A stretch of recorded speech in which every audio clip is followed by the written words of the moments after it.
Hello,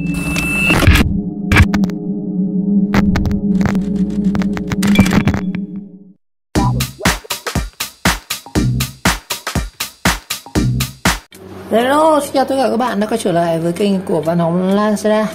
Và hôm nay thì mình sẽ review về Clay. Thực ra thì cũng không phải là mình review giới thiệu về cách sử dụng Clay nhau, cái đấy thì chắc là ai cũng biết. Nhưng ngày hôm nay thì mình có một Clay mà nó bị một cái lỗi mà mình thấy rất nhiều người bị, đặc biệt là những chiếc Clay để lâu này, và chúng ta bị reset và chúng ta không vặn được cái này. Đó. Và hôm nay chúng ta cùng khắc phục cái lỗi này xem như thế nào nhé.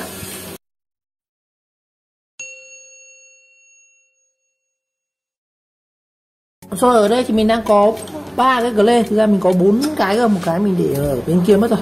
Thì chúng ta đây, cái này là ngon này. Đấy, nó rất trơn như này, anh em thấy không? Nó rất trơn, và chúng ta vặn vào này, nó sẽ khép đầu khẩu này lại. Đó, mở ra này.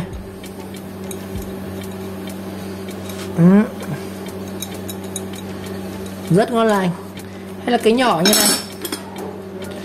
Cái nhỏ như này thì nha lại sửa lại dễ hơn nha anh em. Cái to này mới khó này. Đây, cái nhỏ này nó cũng vặn được này. Đó.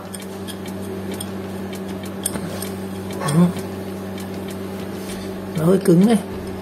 Để vặn ra này. Đối với cái nhỏ nhé, mình cái to cái nhỏ nó khác nhau với nhau. Đây là chính là cái phần chốt của nó đây. Anh em để ý này, nó có cái phần chốt ở đây. Thì cái nhỏ thì nó sẽ là cái tô vít hai cạnh.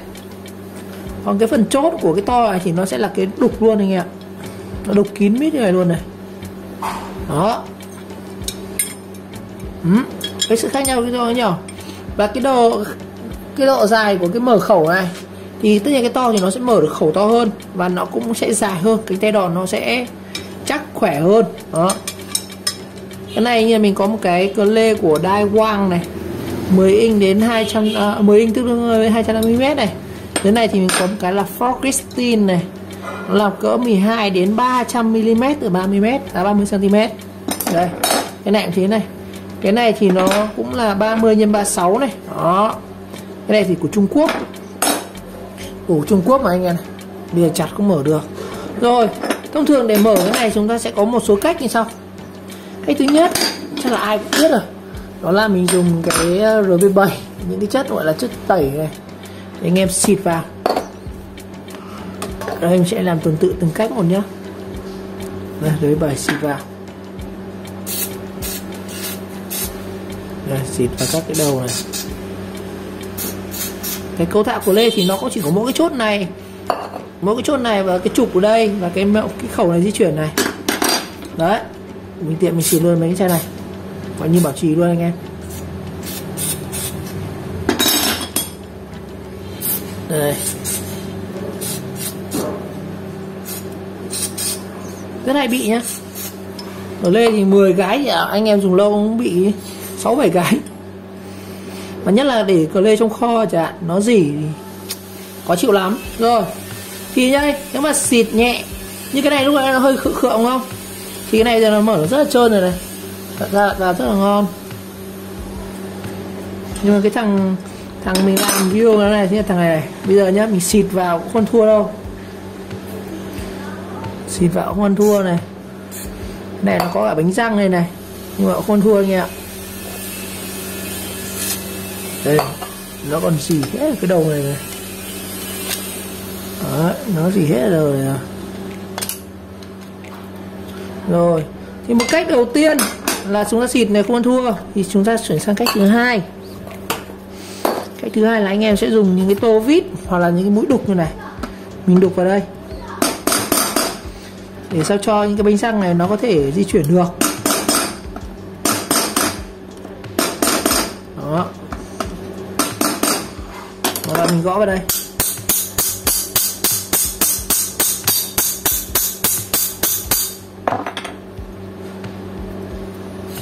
Không thấy nhúc nhích luôn anh em ạ. Đó. Không nhúc nhích. Nó dỉ quá lâu rồi. Thì cách gõ này thì không ăn thua nhá. Cách gõ là không ăn thua.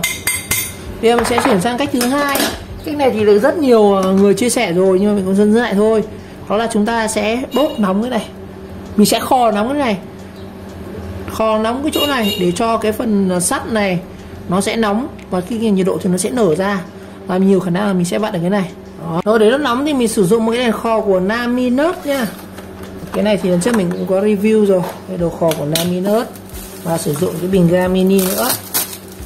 Yêu cầu nên phải sử dụng bình ga mini. Đây mình vận chuyển xa, đây mình bọc rất là kỹ anh ạ.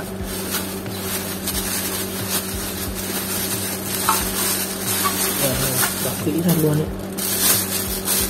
Mình sử dụng những bình ga của Naminus mình này. Đó. Lắp vào.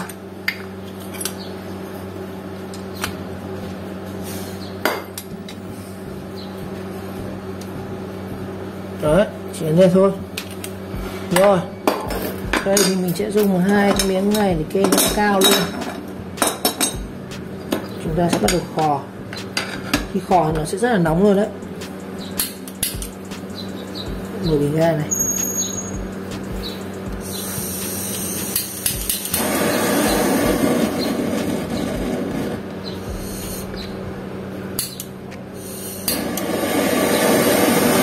Khò nóng đều hơn này.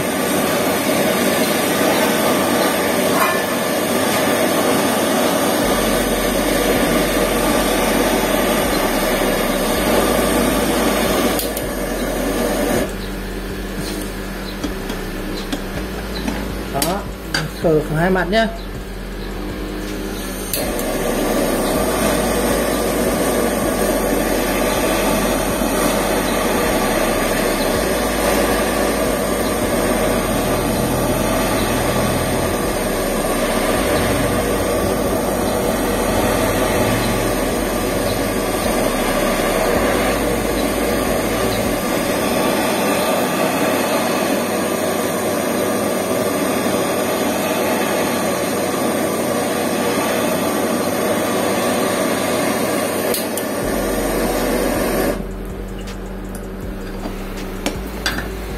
Kêu xèo xèo luôn.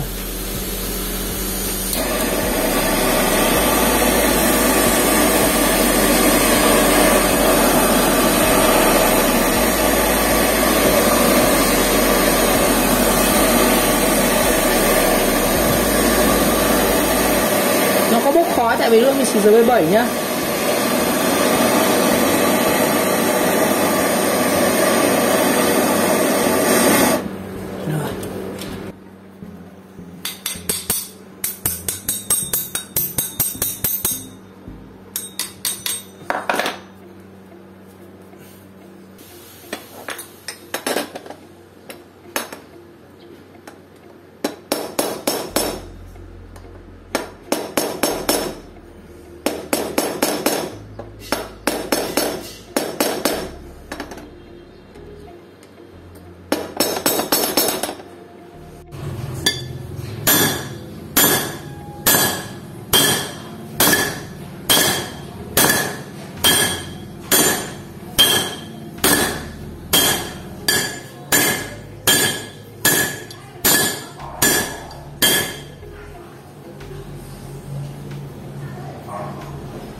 Từ đấy các bạn.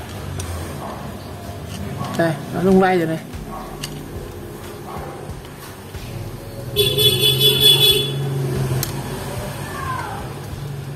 Đấy, bây giờ mình dây rồi.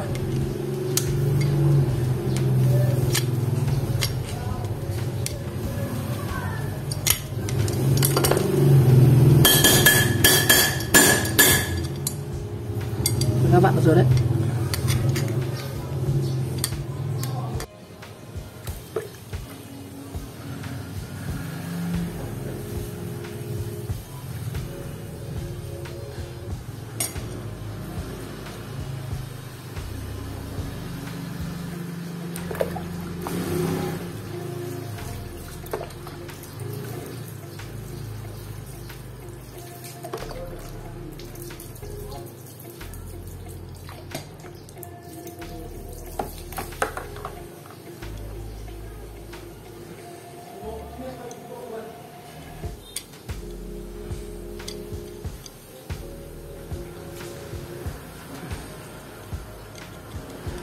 Rồi sau khi mình kho nóng và mình dùng búa đập những cái phần này, nghe thì thấy này, thì cái này nó bắt đầu nó cũng quay được rồi.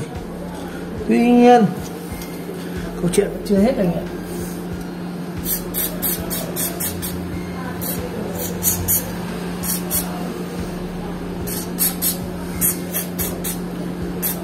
Cái này nó vẫn đang chưa quay được.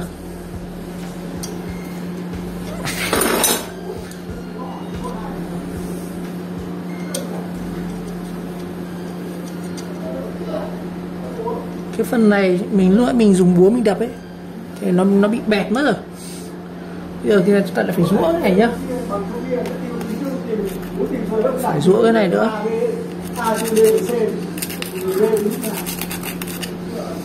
Lại nhiều việc rồi.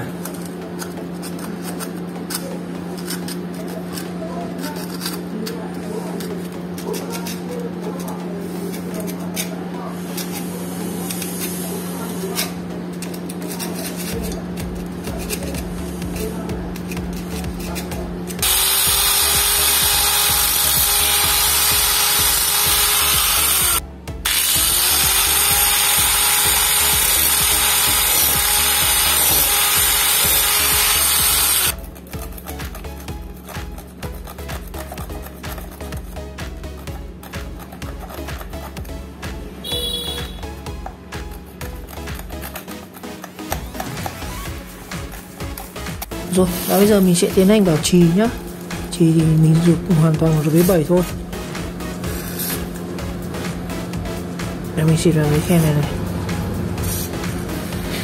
Rồi, các bạn gõ vào đây. Ở đây mình răng này. Cái đặc điểm của lê này khi mà nó móc, nó cứng ở đâu chúng ta sẽ gõ ở đấy nhá. Ví dụ đây này cứng này, các bạn gõ ở đây, chính là gõ cái trục này. Con này nó ra hết cỡ thì nó sẽ ra ở 3 khấu này nhá, 1, 2 này, cũng còn nữa này. Cờ lên này mới trong quá trình phôi ấy thì nó cũng sẽ khá là rít.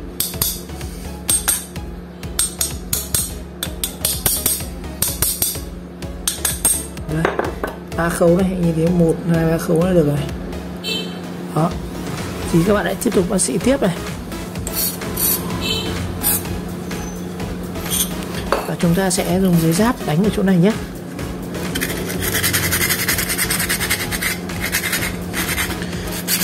Cái mặt này chính là mặt nó lăn qua cả bánh răng đấy.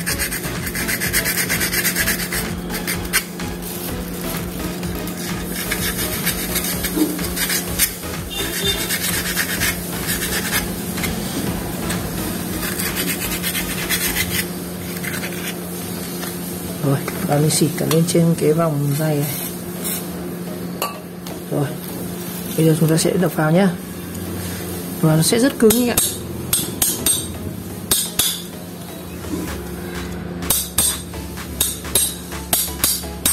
Những cái cờ lê mà kiểu phổi như này thì nó rất là cứng luôn. Con này thì nó không đóng khít được, vẫn hở một ly này. Mình kiểm tra chỗ này thì nó cũng không bị rỉ gì, nhưng mà con này nó không vào được, nó chỉ cái tầm này thôi. Tháo ra này, nếu mà cứng thì anh em đập vào đây.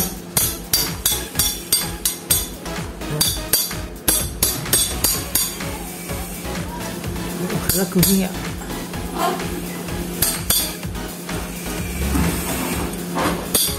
Tất nhiên không thể bằng cái cờ lê zin được.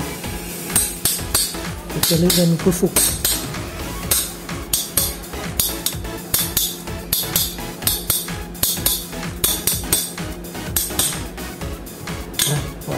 Nó chỉ dầu nó rất khiếp nhá. Rồi,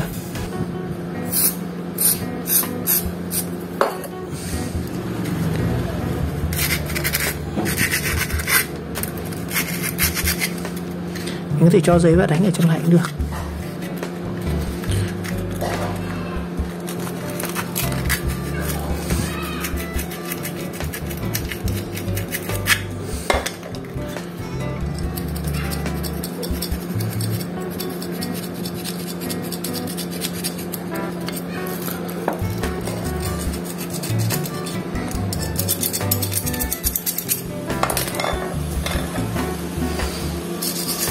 dùng cái chổi sắt này.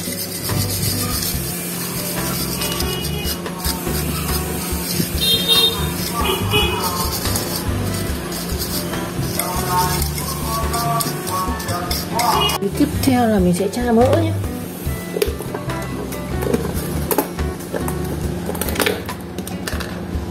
Đây. Tra mỡ hết sức quan trọng.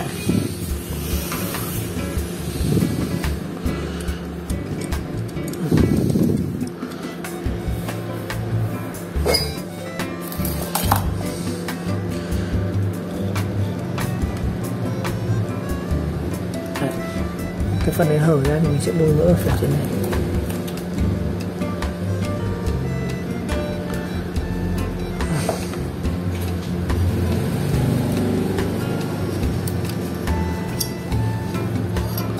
Cái bôi mỡ này nó giúp tránh nó bị xỉ lại các bạn.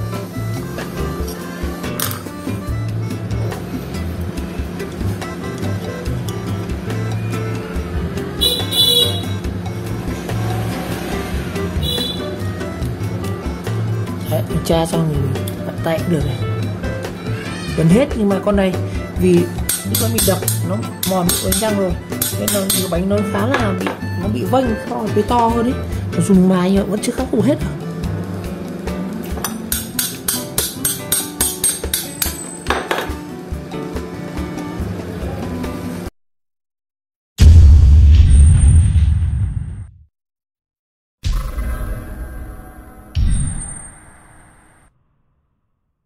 Rồi như vậy thì trong video ngày hôm nay thì mình đã chia sẻ anh em về cách khắc phục cái lỗi mà chúng ta không tháo được cái cờ lê này, trong những cái lỗi mà chúng ta rất hay gặp. Đó, cách xử lý nha. Rồi trong video sau thì mình sẽ làm video gọi là mông má lại cái này, mình sẽ mài lại cái này và chúng ta sẽ sơn lại. Rồi một lần nữa cảm ơn các bạn đã theo dõi video clip, và nếu thấy video hay mình nhớ các bạn nhớ like, subscribe kênh và chờ đón các video tiếp theo. Ok, xin chào và gặp lại.